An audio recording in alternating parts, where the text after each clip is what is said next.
We know curcumin, as a member of the ginger family, that is most commonly touted for its ability to reduce inflammation in the body. Now, this is true. It's also heralded for its ability to improve joint mobility, reduce joint stiffness, and joint pain in people with osteoarthritis. But could curcumin be good for something else as well? Well, if it reduces inflammation, it's probably good for a few things, probably a wide range of things. I take curcumin every day at 500 milligrams 3 times a day, combined with piperine, standardized for 95% curcuminoids. I don't make curcumin, so I'm not selling it. It's just something that's great.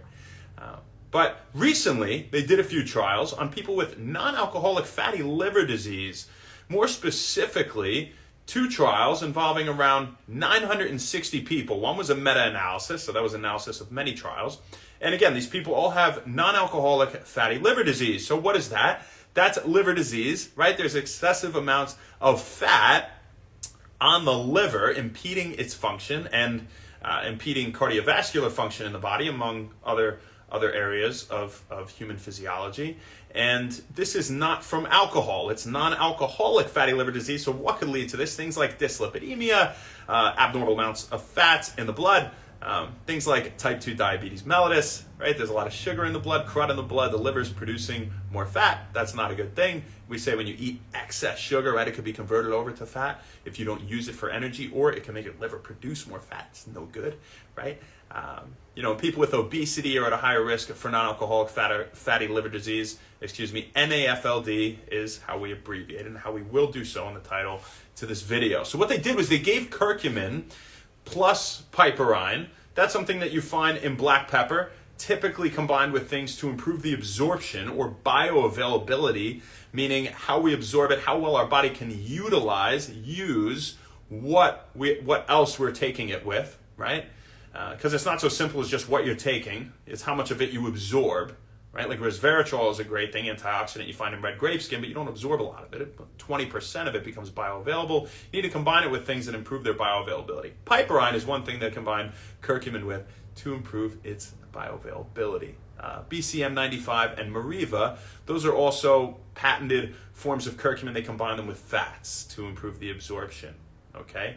So now combining it with phospholipids was proven to be the most effective way to improve liver function, to reduce cardiometabolic risk factors, to improve levels of AST and ALT. Those are liver enzymes. And typically, when those are elevated, those are all out of whack. Somebody has liver disease or they're at a higher risk for liver disease. You can see that with things like alcoholism and just liver disease in general, right? So we'd love to bring those numbers down.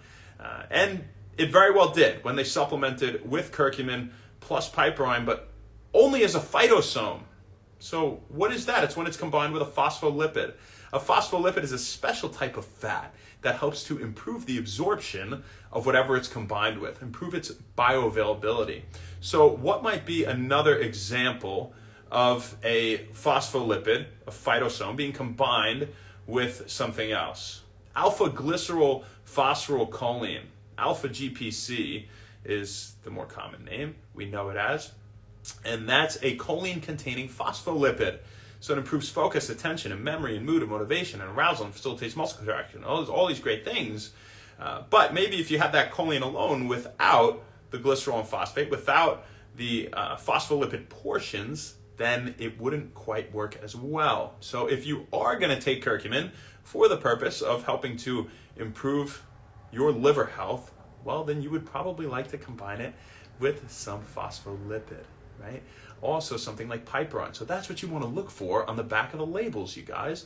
Now make sure that curcumin's standardized for 95% curcuminoids, because if it's not standardized for the curcuminoids, it would be like, it's analogous to having a beer and somebody's trying to get drunk, but there's almost no alcohol in it, which is maybe a terrible example, but it's a relatable example for a lot of you.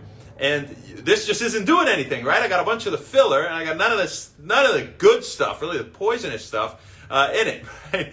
So, it will be the same with something like rhodiola rosea root that's not standardized for 3% racevins. Some of them are 5% racevins.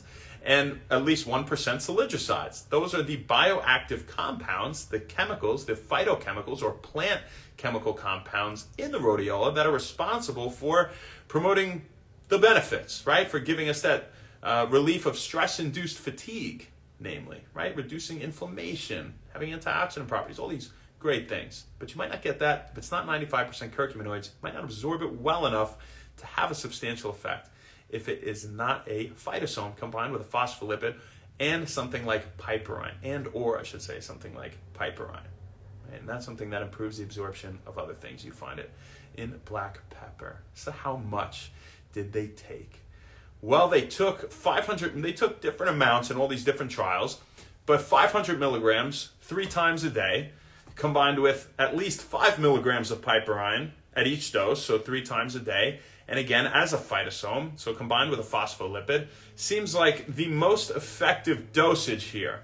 Now, the reason being because that is a dosage that's well proven to reduce inflammation relatively ubiquitously or all over throughout the body, right? That's also a dosage that is proven to reduce joint pain, improve joint mobility, reduce joint stiffness in people with osteoarthritis. Most of the studies are done on people with knee osteoarthritis, but if you have knee osteoarthritis, you probably have osteoarthritis in a lot of other parts of your body. It's just degeneration of that cartilage between the joints, right? And so that's what they were taking. That's what I take myself, and that's what we got for you guys today. I hope you're having a great day. Someone's at my door. It's the wind. Let's see. Would have been cool if it was another patient. We got a break between patients right now, so we could do this today. Let's see what we got on here. Doing a lot of office work. And then we got to go change and see some people. James, how you doing? Brog. JG Pap. Ivan, what's up, stud? Danny, what's up, brother? How you doing? Dr. Danny Saltis. Check him out. Dr. Daniel Saltis on Instagram. He's great. Makes some great content. Love you, man. To see you on here. GILQ. Yeah, the Ceylon cinnamon's great, Ma. That's right. Love you. Yeah, why Ceylon over cassia, guys? Cinnamon. Has less of the liver toxin coumarin. That's why we like that. Ceylon, spelled with a C. George, what's up? Johnny Gambini.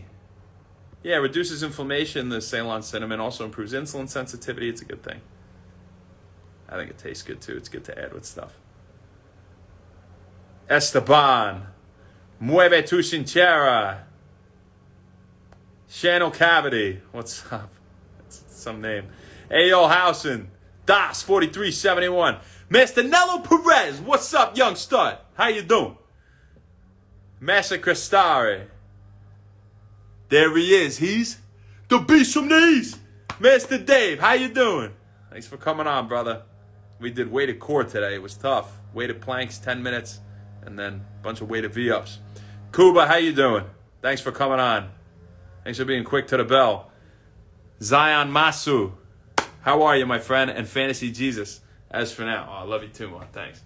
So we got for you, folks. We'll see you tomorrow, baby. Not sure where, not sure when, but we'll see you then. Have a great one. Thanks a lot. Happy one, wellness. See you guys later. I'm going to go enjoy this beautiful day after I do some more work, and then we see some patients. Okay, bye.